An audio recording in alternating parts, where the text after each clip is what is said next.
by Annie Jacobson. Yeah. I just ordered it after our conversation, though I don't want to read it, but I'm going to make myself. I'm sorry to interrupt. I just want to throw that out there because it sounded important. But you don't think if the United States were acting in its own interest that war with Iran would even be on the table? If the U.S. were acting in our own interest, we would not even have an argument with Russia right now. We would not have an argument with China right now. We would not have an argument with Iran right now.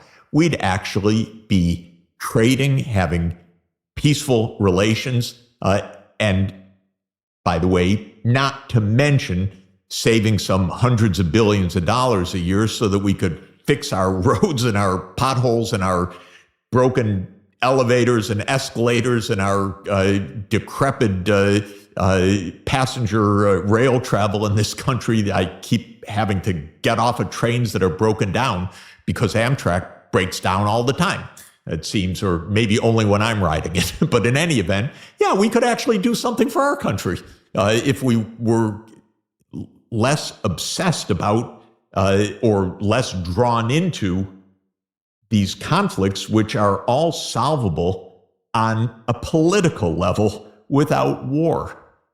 But we don't want to do politics. We are the United States, or we are the Israel lobby, or we have a plan that goes back to 1994 to expand NATO, completely contrary to what we promised the Soviet Union and Russia back in 1990 to 92. We cheated, we lied, but we're going to do it. So we're in a very funny way in this country. Obviously, major challenges at home of just basic living conditions and infrastructure and keeping up with things. Yeah, of course, we've got some dazzling technology and some very rich people, but we've got a lot of people in this country that are not living that way. No. And we're not attending to any of it because the most important thing for us is picking fights or being drawn into other people's fights. And Israel's trying to draw us into a broader war in the Middle East that is completely, totally, 100% against American interests. Now, I would say that I give very little credit to this administration for anything, but I would say they give signs that they don't want to be pulled into a war with Iran, and they know that Israel is trying to provoke that,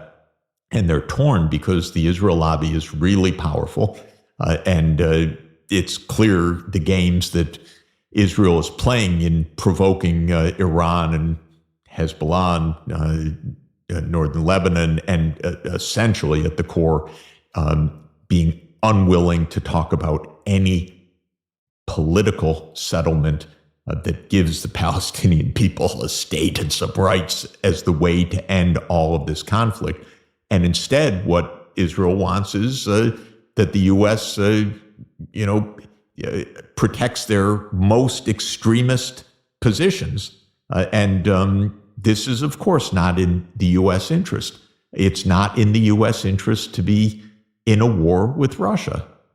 Why should we be in a war with Russia? Russia told us absolutely, and by Russia I mean President Putin, and before him, President Yeltsin, and I was an advisor to President Yeltsin.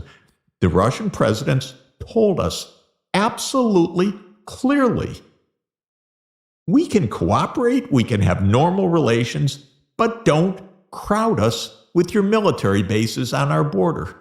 Something the United States leaders should understand the exact meaning of, because we set that position 201 years ago in the Monroe Doctrine. Yes.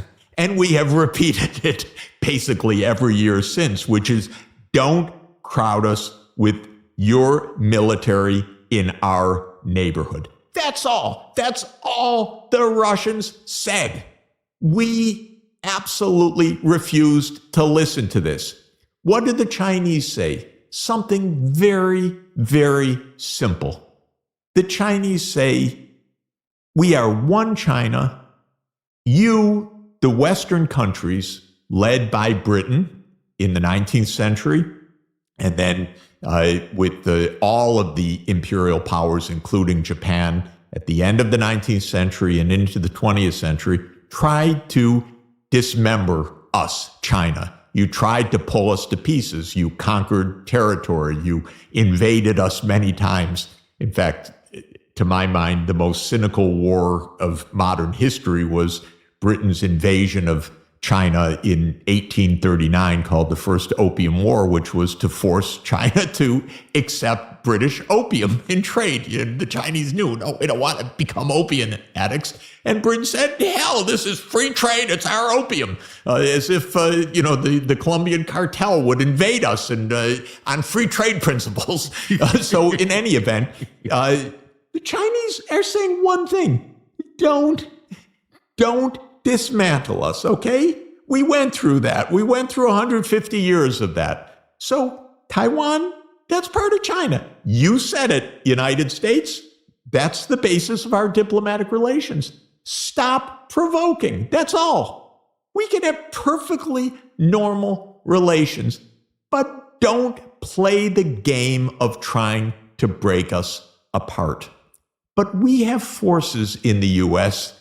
that seem compelled to make trouble, literally, that we must provoke, we must overthrow Russia, we must divide Russia, we must dismember China, we must not allow other countries just to get on with things. That's all the other countries are saying.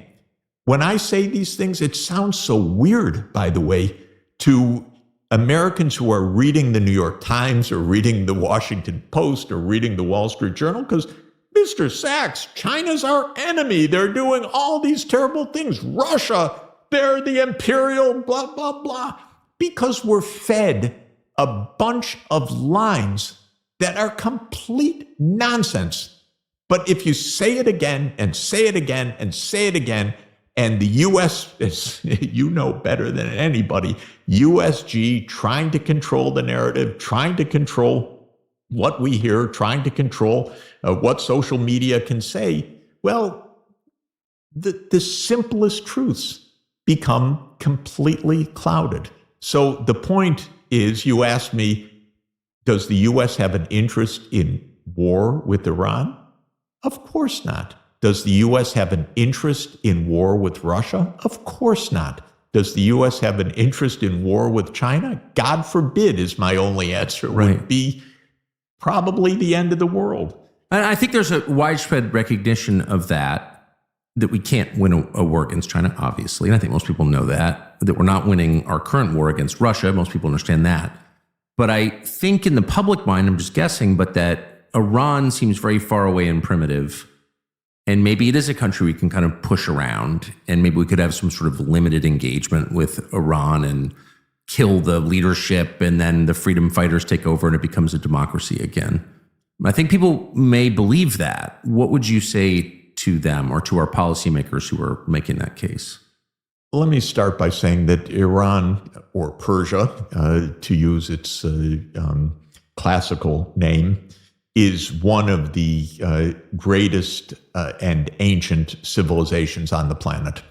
And it is an amazing civilization and an amazing place, and a highly sophisticated country of about 100 million people, and a highly technologically sophisticated place, including a militarily sophisticated place. And we have known that, and one of the concerns about Iran is that with all of that technical sophistication, they felt threatened by the United States and threatened by other neighbors as well, and have had a program to develop nuclear weapons of their own. And that seems no doubt to be true. And what the Iranians said is, if we had the right geopolitical context where you're not threatening us, where you're not trying to crush us, where you're not trying to overthrow our regime, we will end that nuclear program. But if you're trying to overthrow us and threatening us and damning us in every possible way. How can we deal with you? And that led to a number of years of negotiation, and the negotiations culminated during the Obama last years of his government in a treaty that was called the JCPOA, the Joint Comprehensive Agreement in which Iran would stop its nuclear arms development, and we would end the sanctions on Iran and normalize relations. Well, our neocon world, and especially the Israel lobby, could not accept that because Iran is the pure enemy from Israel's point of view. And so the Israelis, to my mind, in a kind of mad, self-defeating, devastatingly wrong-headed approach, convinced the Trump administration, and Bolton was there, of course, doing his usual job of messing things up, which he's done all his career, to break this agreement.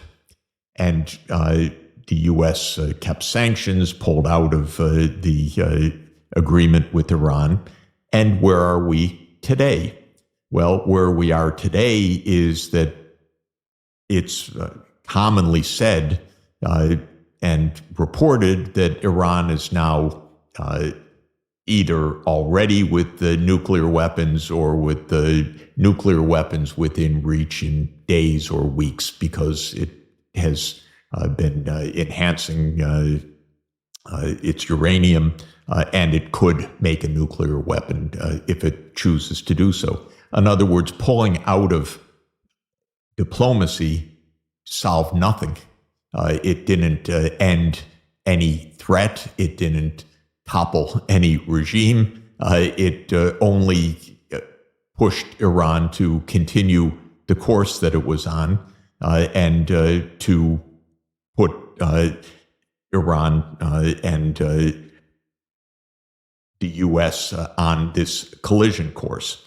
Now, Israel is trying to provoke an outright war on this basis. The idea that diplomacy, that normal relations, that an agreement that actually was reached and backed by the UN and backed by all the major powers, including the United States and Europe and Russia and China and the United Nations, that maybe diplomacy could solve something, that, of course, is utterly rejected by Israel and by the Israel lobby. And what Bibi is trying to do, what Netanyahu's trying to do, is to pull the U.S. into a full-fledged war to destroy Iran. But if he wants a war with Iran, just go have your war with Iran. Why do we have to be involved? What do we have to do with this? I don't understand. If Israel were to have a war with Iran, Iran could and would cause grievous damage to Israel, and Israel might, in the end, by the way, use its nuclear weapons. Then why not? I mean, look, people face problems like this, not just geopolitically or on the global stage, but in their daily lives. Like, I would like this, but there are restraints on what I can do because of things I can't control. Maybe I hate my neighbors, but you have to, these are the things you deal with in life. Like, you figure it out. If you don't like your neighbor, or you think your neighbor is a little bit dangerous, you provoke them every day and try to humiliate them and do whatever you can to damage their interests, maybe invade their lawn, maybe destroy their shed. I don't think so. Yeah, and it's like, I don't think so. That's not good for you or for anyone else. I guess what I'm saying is, I certainly don't want Israel or any other country to be destroyed or have a war. But I'm still baffled by why we have to be involved. Like, what in the world do we have to do with this? We're the United States of America. We're on the other side of the planet. We don't have any connection to Iran. Why would we even consider fighting Iran? Like, this is just nuts.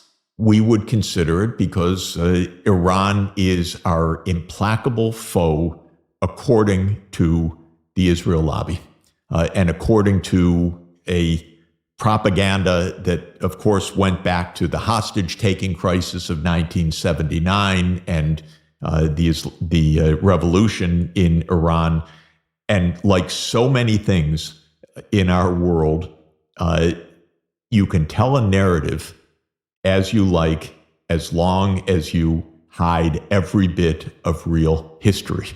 So Iran was not an enemy of the United States in some natural and implacable way. But in 1953, when a democratically elected and popular and very decent and clever leader of Iran thought that maybe Iran should get some more benefit from oil that Britain was willfully extracting in imperial terms. It's oil, Iranian oil. Sorry, yes. As the old joke said, how did our oil get under their sand? This was, this of course is their oil. But the vision of imperial powers was we can go where we want, when we want, and it's really our oil. We need your oil. Thank you very much. That was the British view. The British Empire was not a nice little fair enterprise. The British Empire was a completely extractive empire. Well, suffice it to say, and the point I was going to make without diverting us so much is that in 1953, Britain and the U.S. teamed up to overthrow most of this democratic government. We love democracy, so let's put in a police state, which is exactly what we did. So we overthrew the democracy. We put in a monarch, which became a police state.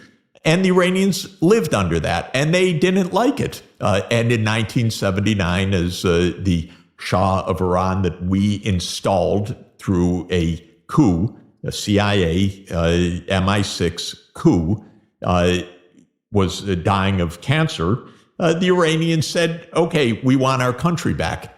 And that, of course, was the occasion at the time for the hostage taking of our diplomats, because it's a long story, but Carter had taken the Shah in, who was the mortal enemy of so many people in Iran after decades of his policed state. Well, all of these issues have history and ways to resolve them. And by the 1990s or by the early 2000s, had we behaved like normal adult people, well, maybe not normal, but peace-seeking people, this could all have been long ago past history. But what did the United States do? The United States, after the release of the hostages, armed Iraq to attack Iran and to kill hundreds of thousands of Iranians during the 1980s, including with chemical weapons. That was our ally, one should recall, Saddam Hussein, our ally. Who we executed. Of course, who we later executed, which we do for most of our allies. So this is a stressful time of year. The kids are going back to school. Vacation is over. It's the height of a presidential election season. There's a lot going on. You need a good night's sleep, but it's never been harder to get it. So we were talking about this in the office the other day, and a couple people who work here were raving about a product called 8 Sleep. And I wanted to know more about it. It turns out that temperature has a lot to do with whether or not you sleep comfortably and wake up feeling rested, like you actually slept. Now, the makers of 8 Sleep Pod figured out that if you make a climate-controlled mattress cover, you can add to your existing bed. You don't have to buy a new bed, just the cover. That it changes everything. You get far fewer problems with falling asleep and staying asleep. And so you feel rested the next day. Sleep actually has its desired effect. The 8 Sleep Pod can be used to warm up or cool off your bed. And that matters because temperatures change seasonally. We have climate change in this country. It's called winter. And so you can feel comfortable all night long. It even adjusts to different preferences on either side of the bed, which might be helpful in your relationship if you have one of those relationships where the different partners want different temperatures, and those are pretty common. The 8 Sleep Pod has been studied. It's been proven to improve people's sleep and health. Mark Zuckerberg's into it. Elon Musk on the other side. Many others use this product, including people here. So try it. Go to 8sleep.com/Tucker. Use the code Tucker to get $350 off the Pod 4 Ultra. Recommended. But the point is, we don't seek peace. And especially after 1991, when we got the idea that not only do we not seek peace with anybody, no one can touch us. We're the most powerful country. We can do anything we want. We're the world's sole superpower. We're the indispensable nation. We are the greatest colossus in the history of the world, including the Roman Empire. Every one of those things was said by, again, I'll say grown-ups who don't act like grown-ups. But the idea was we can do anything we want. So, Iran, you're our enemy. Axis of evil. We don't have to negotiate with anybody over anything. You know, one of the points that's very interesting about the Ukraine war is a principle that we have. It's stated, it's Article 10 of the NATO Charter that we are so proud of, which is that Russia has no say in any decisions we want to make about enlarging NATO up to Russia's borders. That this is not a matter of any legitimate interest of Russia. That's explicit. That's called our open door policy, which is we don't accept, even on principle, the idea that Russia has any say or any interest in whether Ukraine hosts U.S. military bases and U.S. missile systems. Putin was told by Blinken, according to very knowledgeable sources, in January 2022, that the U.S. reserves the right to put missiles in Ukraine. Next door, Putin said, but I thought President Biden said that U.S. wouldn't do that. And apparently, I wasn't in that conversation, but apparently the response of Secretary Blinken was, no, we reserve the right to do what we want. Those are our systems. This is not something you have a say about. So this is our approach to the world, which is Blinken. So you just revealed something interesting. It sounds like Blinken's running the administration or its foreign policy. Well, who knows who tells Blinken what to do? Who do you think tells him what to do? I think that it's important to understand this is a big machine. It's a $1 trillion plus machine, the military industrial system of the United States. It gets set in course in a pretty deep way. There's a strategy. The strategy is not changed when a new president comes to office. They may think they have some say about it, but they have not very much say. The strategy of NATO enlargement, as I said, goes back literally to 1994. So this has been a 30-year program. It's very deeply entrained. And President Putin has a nice line that I read recently in a forthcoming book where he talks about the fact that he's talked to U.S. presidents. He said it in his interview with you, which is in the morning they say one thing, and then in the afternoon, they explain to you, well, it's the opposite because someone has come to them to explain, no, it doesn't work that way. Yeah.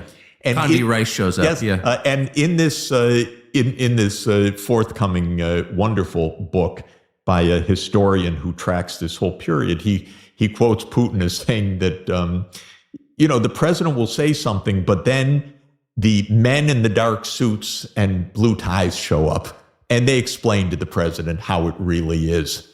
And I think that this is basically correct, which is there is a permanent state. It is a permanent security state. It is a big business. Remember, we have 750 overseas military bases. We have 6,000 nuclear warheads. We have $1 trillion military budget on the surface, not to mention other kinds of spending that aren't directly in that budget. This is a big, big machine. And this machine is out explicitly, according to every doctrine that is published, also not just private, but published, is out for what was already defined by the Defense Department decades ago as full spectrum dominance in every part of the world. Full spectrum dominance is an interesting term, but it means the United States will be the dominant power of every region of the world. It's a kind of crazy idea. I call it completely delusional, in fact, because as you travel and I travel, we see the world in a little bit more symmetric way. Yes, the U.S. is a powerful country, but it's 4.1% of the world population. There's another 95.9% of the world population. They don't quite see themselves as being run by us in every region of the world. And for the U.S. to say we have full spectrum dominance in Central Asia or on Russia's border, It's silly. or in over other nuclear powers, or in East Asia, where China has an industrial base twice the size of the United States and a population 4 times the size of the United States and hundreds of nuclear weapons and their own interests and a civilization that is 10 times longer lived than the United States, that we dominate China. Well, that just seems like a recipe for non-stop war. And in the nuclear age, a recipe for, at some moment, at whether it's 90 seconds or whenever it is from now, triggering the absolutely catastrophic, unimaginable end. Because we provoke. We don't talk. We provoke. And this is the most important thing that any president needs to understand. So if, and I do think Trump understands it. He does, by the way, and J.D. Vance understands it. J.D. Vance definitely understands it. Yes, and this is extremely important because we've not even had candidates talk in this way from the major parties.